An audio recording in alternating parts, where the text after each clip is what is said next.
안녕하세요. 건축가 도시의 인문학의 유진상입니다.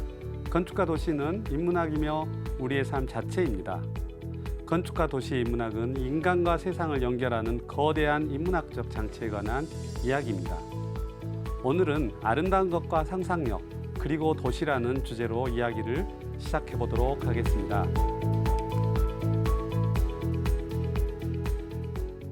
도시를 재생하는 아름다운 장치들이 있는데요.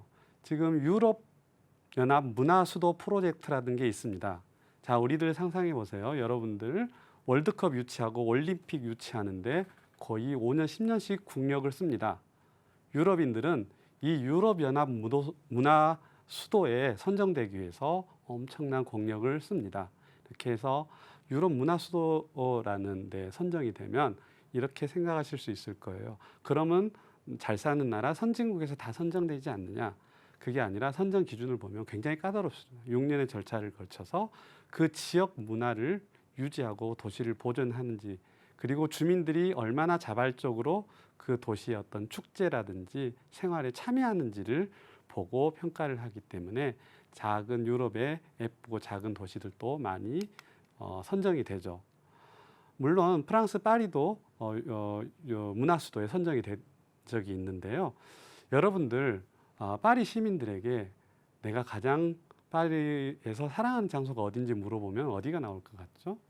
에펠탑이 아닙니다. 에펠탑은 오히려 내가 싫어하는 장소 중에 하나가 나와요.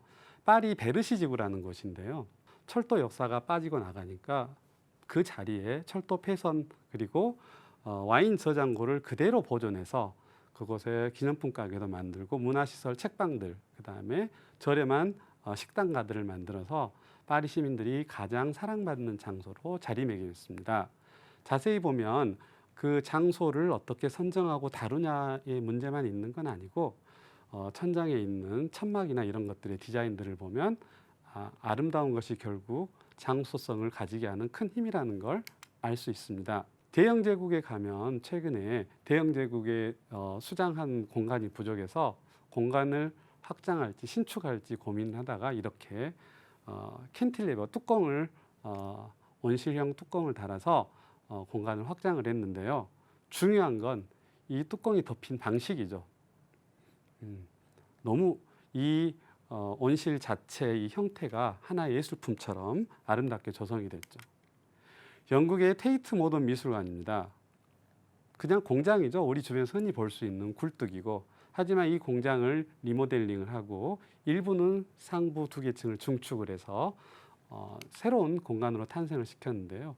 내부를 봤더니 이렇게 어떤 독특한 현대식 구조물들을 끼워 넣기도 하고, 영국의 테이트 모던 미술관 같은 경우는 현대 미술의 큰 경향인 환경 조형물, 그리고 모든 대중들이 공간을 향유할 수 있는 미술품, 공공미술이라는 주제 덕분에 흥행에 성공을 하게 됐습니다. 이렇게 대형 공장의 거대한 공간들이 현대 미술품 중에 큰 특징 중에 하나인 거대한 환경 조형물들을 전시할 수 있는 공간으로서 할애가 됐던 거죠. 여기는 영국의 알버트 도크라는 곳입니다. 이 도크도 마찬가지로 항구가 다른 곳으로 이전을 하고 오래된 항구인데 어떻게 하면 이 도시를 예쁘게 다시 재생시킬지 고민을 하던 정부에서 아주 간단한 아이디어로 이 항구를 활성화를 시켰습니다. 한쪽은 항구 쪽에는 붉은색 페인트, 그 다음에 수납을 하고 물건들을 하역했던 장소들은 도서관이나 문화시설로 바꾸고 좀 더 조용한 색깔, 검정색으로 채색을 했을 뿐인데, 이 현장에 가보면 이 극명한 두 가지 색깔 차이로 인해서 한쪽은 굉장히 뜨겁게 사람들이 열정적으로 움직이고 대화하는 모습을 볼 수 있고, 검은색 쪽으로 들어가면 또 조용하게 식사하고 책 읽는 장소, 두 개가 공존하는 장소로 아주 손쉽게 바뀐 걸 볼 수 있습니다. 아름다운 것은 적을 두렵게 한다. 자, 여러분, 패는 칼보다 강하다 들어보셨나요? 아마 세계에서 가장 많이 회자된 잠언이라고들 합니다. 영국의 에드워드 리턴이라는 극작가가 했던 이야기인데요. 저는 패는 칼보다 강하다라는 이 잠언보다 아름다운 것은 적을 두렵게 한다라는 이 잠언이 훨씬 더 인상적이고 더 뇌리에 남는 것 같습니다. 이것은 정조가 수원화성을 축조할 때 했던 이야기인데요. 정조는 정적이 굉장히 많았습니다. 정조가 수원화성을 축조한다고 하니까 많은 정적들이 반대를 했습니다. 이렇게 어려운 경제도 힘들고 한데 수원 또 궁궐을 만들어서 짓냐고 이제 반대를 했는데 더군다나 그 반대파들은 수원화성은 정조의 아버지인 사도세자를 기리는 성이었기 때문에 반대파들은 더 극렬하게 여러 가지 이유를 대서 반대를 했습니다. 하지만 그 왕이 자기의 궁, 이궁이라고 하는데요. 전쟁이 났을 때 피난을 가거나 여름 별장처럼 이동하는 궁인 수원화성을 무턱대고 반대를 할 수는 없었습니다. 그래서 너무 많은 돈을 왜 그 하잘것없는 성곽을 그렇게 예쁘게 지으려고 노력하냐고 많은 반대를 했는데요. 정조가 그 정쟁을 한마디로 잔재웁니다. 아름다운 것은 적을 두렵게 한다. 자, 이건 이조백자가 아니고요. 항아리입니다. 서민들이 썼던 항아리인데요. 자세히 보면 완벽한 어떤 형태가 아니라 약간 찌그러진 모습을 볼 수 있을 겁니다. 이런 오히려 완벽하지 않은 뭔가 2% 부족한 듯한 이런 형태의 아름다움을 훈련되지 않은 사람들은 이렇게 쉽게 만들어낼 수가 없죠. 이런 것들을 서민들이 썼다고 하니까 일본 사람들이 도자기 전쟁이라고 하는 임진왜란을 일으키게 되는 거죠. 너무너무 이 아름다운 물건에 대한 탐이 났던 거죠. 또 다른 아름다운 우리 조상들이 만들어낸 선들을 보자면요. 버선이죠. 자, 버선이 어떤 특별한 게 있을까요? 저희 버선을 보면요. 한국의 전통 건축의 지붕 처마선도 마찬가지인데요. 굉장히 자연스럽고 완결되지 않은 형태의 곡선을 가지고 있습니다. 한국의 처마선은 이렇게 새끼줄을 늘어뜨려서 중력에 의해서 늘어진 모양을 고스란히 이렇게 담았다고 하고요. 이 버선도 완벽하게 완성된 형태가 아닌 미완의 정중동의 어떤 미학을 가지고 있습니다. 중국이나 일본의 버섯을 보면 저 끝이 이렇게 올라간다거나 이렇게 확 휘어진다거나 하는 것들을 볼 수가 있습니다. 우리나라 수많은 문학 작품에서 이런 아름다움을 이야기를 했을 정도로. 하지만 저는 일본에 가서 오히려 더 놀랐습니다. 여기는 일본의 마타하리 베이타운이라는 곳인데요. 그렇게 유명하지 않은 소도시인데 길거리를 걷다 보면 깜짝깜짝 놀랍니다. 길거리에 보이는 저런 이정표 하나조차 그리고 벤치, 이제 하마처럼 만들어 놓은 벤치가 보이시죠? 이 소품들이 만약에 조그맣다면 정말 호주머니에 쏙 넣어서 오고 싶을 정도로 예쁜 것들이 많습니다. 저는 이것들을 보고 일본에 대한 두려움의 감정이 생겼습니다. 이렇게 아름다운 것들은 우리를 두렵게 만드는 엄청난 힘을 가지고 있죠. 도시 발전을 위한 인문학적 지형 두 번째는 아름다운 것, 다음은 상상력입니다. 자, 여기 이제 영국의 아주 오래된 달인데 아주 작은 조명 장치 하나로 그 인근 일대를 이렇게 활성화시킨 사례고요. 자, 그 상상력의 지형들이 우리 도시 건축을 어떻게 바꾸는지 좀 더 본격적인 형태의 도시 속으로 한번 들어가 보도록 하겠습니다. 지역의 거점이 되는 그런 인문학적 장치 중에 상상력은 어떤 역할을 하고 있을까요? 자, 이 사진은 제가 그 국제적인 사진전에서 대상을 받았던 작품인데요. 사실 저는 사진을 찍는 기술이 그렇게 뛰어나지 않습니다. 오로지 이 사진의 상은 이 나고야에 있는 이 지하도, 이 장소가 저에게 선사해 준 선물입니다.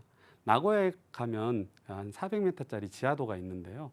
처음에 너무나 사고가 많이 나고 슬럼화돼서 나고야시에서 골치를 앓고 있었는데 근처에 있는 기업에서 우리가 그걸 무상으로 그 지하도를 꾸며주겠다 해서 불과 한두 달 후에 가봤더니 이 지하도가 이렇게 변해 있었습니다. 자세히 보니까 지하도를 7, 8개로 스토리텔링을 한 다음에 여기는 바다, 여기는 우주, 저쪽은 도시, 저쪽은 사막 이렇게 스토리텔링을 한 다음에 그냥 아주 저렴한 시트지로 물고기도 붙이고 우주의 별 같은 것도 붙이고 그 다음에 은은한 조명으로 장치를 한 것밖에 없습니다. 제가 얼추 계산해 봤더니 저 정도면 그냥 몇백만 원이면 처리를 했을 것 같은 나고야시에서 수천억을 들여서 리모델링을 하려고 했던 공간을 상상력 하나로 완전히 바꿔놓은 거죠. 실제로 가서 보면 물속을 헤엄친다거나 우주를 유영하는 듯한 느낌을 받게 됩니다.